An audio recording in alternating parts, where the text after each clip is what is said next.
let's talk about limiting beliefs, because in all honesty, that is the key to long-lasting and permanent weight loss, is changing your limiting belief. But first you gotta know what they are and where did they come from. So a limiting belief is some sort of belief that you have actually taken unconsciously, created some habits around it, so in order to protect yourself. Okay, not a bad thing. Sometimes it is the bad thing. It is the part that we need to overcome to create the life that we want. This is where, when I tell you you're in your own way, it is your limiting belief that I'm talking about. So let me give you a couple of examples. Here's a good one.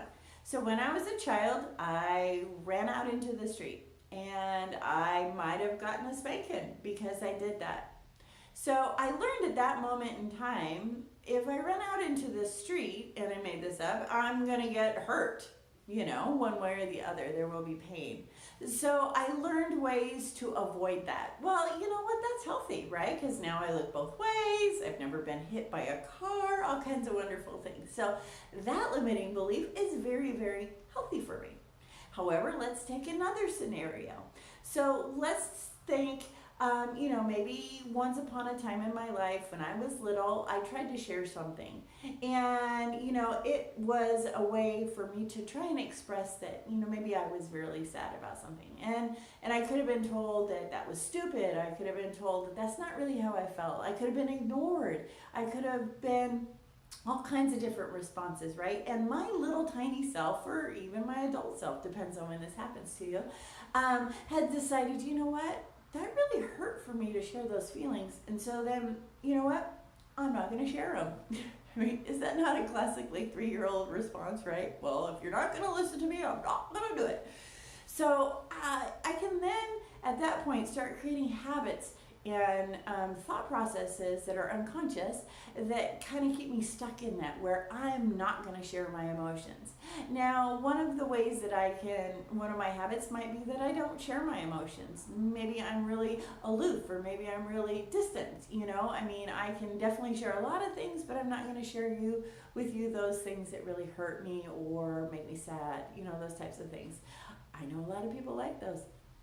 I might be one of them, but I'm much better now. Another way that also can happen is that I've decided, I have these really, a sad emotion, and I don't want to share it because it didn't happen, I didn't get the response I wanted when I was 3. So now at, 50, it's going to be a problem, right? Okay, that doesn't make logical sense. However, but what I've created so that I don't have to share those feelings is I will just stuff it with food. You just keep stuffing food on top of that emotion, and eventually it will stop. I will outlast the desire to share this really sad part of me, or something that I long or desire to share. I can just suffocate it with food and make it go away. So therefore, I won't ever be hurt, right? Because I don't ever share my feelings. See? Now, this is where the limiting belief becomes a big problem. Because until I change that limiting belief, I'm always going to be triggered at some point to want to share feelings. I'm human. I'm still going to have them.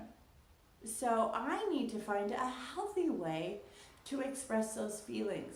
But if I never, ever understand and locate those limiting beliefs and change them, I'm always going to be triggered by them. So that's what my program does, is we dig out those limiting beliefs, we find them, we change them, we heal them, and we bring them into the current where you can have happy and healthy habits around that so that you can create the body that you want. This is why you don't need to have, white knuckle it until you are for sure going to lose the weight this time. You know what I mean?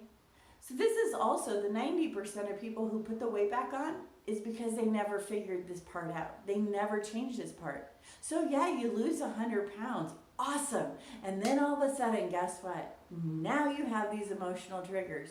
You have these limiting beliefs start creeping back in because you never took care of it. And your old habits are going to start creeping back in. And you're going to try and soothe it again with food. So that's what a limiting belief is.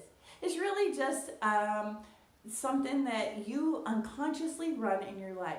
And so now what I want you to do is I'm going to teach you how to become conscious about your habits, how to change them, how to find those limiting beliefs and change them. And you know what? Here's the perfect thing. Once you figure out how to do it with food, you can do it with all kinds of stuff, like money, relationships, all kinds of stuff. So, okay. So I can't wait to hear more from you, and we will have a great time in figuring out your limiting beliefs and getting you the body that you deserve and the life that you want. Bye.